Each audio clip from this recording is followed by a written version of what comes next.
Já alguma vez te perguntaste de onde é que vem a roupa que vestimos? Como é que é feita a nossa roupa? Quem é que a faz? Nos dias que correm, a roupa que vestimos vem da indústria têxtil. E a indústria têxtil temos a parte da manufatura, não é? Da produção, confecção da roupa, e temos a parte da venda. A indústria têxtil e a indústria da moda têm alguns problemas. Vamos falar sobre isso neste vídeo.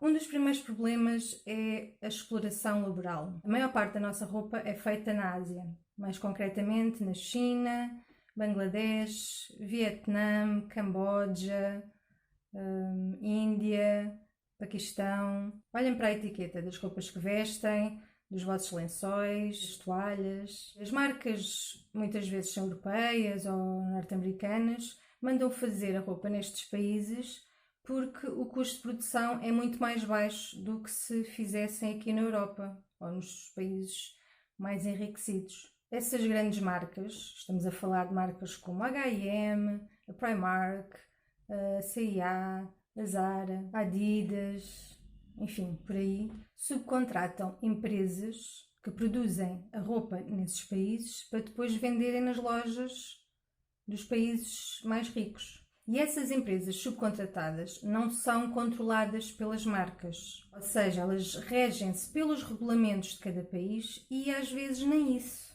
Estamos a falar de fábricas onde os trabalhadores e trabalhadoras, sobretudo são trabalhadoras, são mulheres, muitas vezes não recebem sequer o salário mínimo. Até porque em alguns países não existe salário mínimo estipulado pelo governo. Os salários costumam ser realmente muito baixos. Podem pensar, mas naqueles países o custo de vida é mais baixo? Sim, mas mesmo assim estes salários não são suficientes para uma pessoa ter uma vida boa, minimamente digna. E não são salários que pagam de todo o trabalho que essas pessoas têm, não é? Porque vamos lá ver, para obtermos uma t-shirt de algodão é preciso plantar o algodão, cuidar do seu crescimento, da plantação, fazer a colheita, selecionar aquele que serve para ser usado do que não serve, embalá-lo, transportá-lo, fiá-lo, tecê-lo ou tricotá-lo, ou cozê-lo, ou proceder à descoloração e posteriormente à coloração e depois finalizar o produto.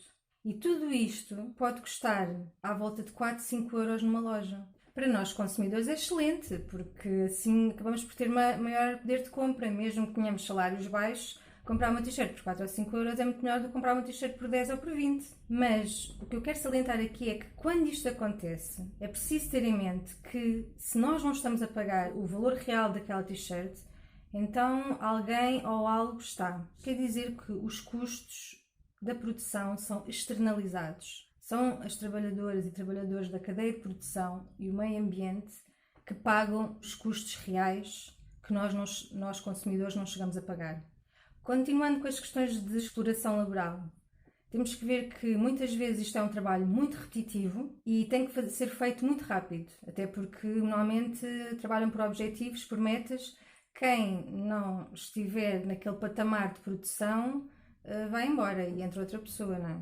Qualquer pessoa é substituível, tem é que produzir aquela quantidade naquele tempo para atender às metas estipuladas pelas marcas. Se alguém, por acaso, tem algum problema de saúde, mesmo relacionado com o trabalho, por exemplo, tendinites, que é uma coisa muito comum, estes trabalhadores e trabalhadoras não têm qualquer seguro de saúde. O seu empregador não cobre os custos de saúde que eles vão ter e muito provavelmente vão substituir essa pessoa porque ela, como não está apta para trabalhar, tem que ficar em casa e ela simplesmente perde o seu emprego. Ou seja, não há garantias, não é, neste tipo de trabalho. Muitas vezes nem sequer há contratos. Outra das coisas é que os acidentes neste tipo de fábricas são muito comuns devido ao mau estado das estruturas e à falta de inspeção. Temos um bom exemplo que foi aquele complexo de Rana Plaza, no Bangladesh, que em abril de 2013 levou à morte de mais de 1.100 pessoas que trabalhavam ali. Isso foi assim dos maiores desastres da história que temos conhecimento. Mas vão sempre acontecendo este tipo de acidentes. Nós é que muitas vezes não sabemos porque a informação nem sequer chega aqui. Muitas vezes falamos de trabalho infantil nestas fábricas, portanto, trabalhadores que não têm a idade estipulada pelo governo deles como legal para trabalhar. Também, muitas vezes, há um número excessivo de horas de trabalho, lá está, para manter as tais metas estipuladas pelas marcas. Por exemplo, os sindicatos do Camboja denunciaram que muitas vezes os trabalhadores trabalhavam cerca de 80 horas semanais. Também sabemos que há vários procedimentos de tinturaria, de coloração, de descoloração e outro tipo de técnicas de decoração das peças de roupa que são perigosos para a saúde dos trabalhadores e que muitas vezes não existem as condições de segurança necessárias para esses trabalhadores fazerem esse trabalho, no entanto eles fazem, não é?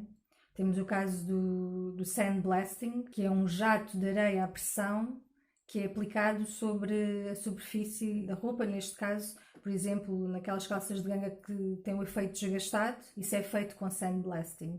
Na Europa, para a produção de roupa, é uma técnica que está proibida desde 1996. Na Turquia está proibida desde 2009. E a regulamentação da Europa diz que esta técnica é permitida de usar na construção, mas que aquele jato de areia tem que ter uma quantidade de silício menor que 1%. Isto para garantir o mínimo de segurança do trabalhador. E obviamente que tem que ser usado utilizando os materiais de segurança necessários, como luvas, óculos de proteção, as máscaras. O que acontece é que nestes países fora da Europa não há esta regulamentação e, portanto, esta técnica é utilizada indiscriminadamente. Os trabalhadores que trabalham com o sandblasting durante muitos anos acabam por desenvolver doenças respiratórias, como os trabalhadores das minas. Essas doenças respiratórias são incapacitantes. Muitas vezes eles têm que deixar de trabalhar, muitas vezes acabam por morrer disso, né? Não existe nenhuma indenização da fábrica por causa da doença que eles ganharam por causa daquele trabalho, não existe qualquer apoio em termos de saúde. Para quê? Para que nós tenhamos calças de ganga com ar desgastado? Really? Portanto, realmente em termos de más condições laborais e exploração laboral, a indústria têxtil está muito mal. Outro dos grandes problemas é também a parte ambiental. É sabido que a indústria têxtil é uma das mais contaminadoras do meio ambiente e também é daquelas que gasta mais água. Por exemplo, para produzir uma t-shirt de algodão são necessários cerca de 1200 litros de água. 1200 litros de água, minha gente, são 240 garrafões daqueles de 5 litros. Está à venda nos supermercados, estão a ver? 240 garrafões para uma t-shirt. Para além disto, uma tese da Universidade de Estocolmo, na Suécia, comprovou que a roupa recém-comprada contém milhares de produtos químicos, muitos deles tóxicos, e que permanecem depois da roupa ser lavada. Para além disso, aqueles químicos que são eliminados com lavagem vão contaminar a água. Alguns desses químicos têm efeitos graves na saúde dos trabalhadores e trabalhadoras na cadeia de produção e depois mesmo até para os próprios consumidores e consumidoras, sobre a forma de dermatites, alergias. Alguns químicos são cancerígenos, outros são tóxicos para o meio aquático. Enfim, é uma desgraça. Existe uma norma europeia chamada REACH, que tem por objetivo regular e limitar a exposição a certas substâncias químicas consideradas tóxicas. Mas como muita dessa roupa não é produzida dentro da União Europeia, esses químicos acabam por entrar nas nossas casas e a coisa é que, apesar de já existir tecnologia suficiente para reduzir o consumo de água, tratar adequadamente as águas residuais provenientes dos processos de tinturaria, bem como, apesar de já existir alternativas a certos produtos químicos, a maior parte das empresas não põe isto em prática. Porquê? Porque mudar os processos de produção, não é? Alterar para novas formas com outras tecnologias, implica gastar mais dinheiro. E se o consumidor está satisfeito, se o trabalhador não reclama, o ambiente também não reclama, e eles continuam a ganhar dinheiro, está tudo ok. Já há algumas mudanças, não é? Também não vou dizer que está tudo terrível. Há 10 ou 15 anos estava bem pior, não é? Mas as mudanças são pouquinhas. Uma das coisas boas que vemos, por exemplo, é a utilização de algodão bio em algumas peças de algumas marcas. Só que isto, apesar de ser positivo, é insuficiente, não é? Porque só é utilizado em algumas peças, não é utilizado em todas as peças.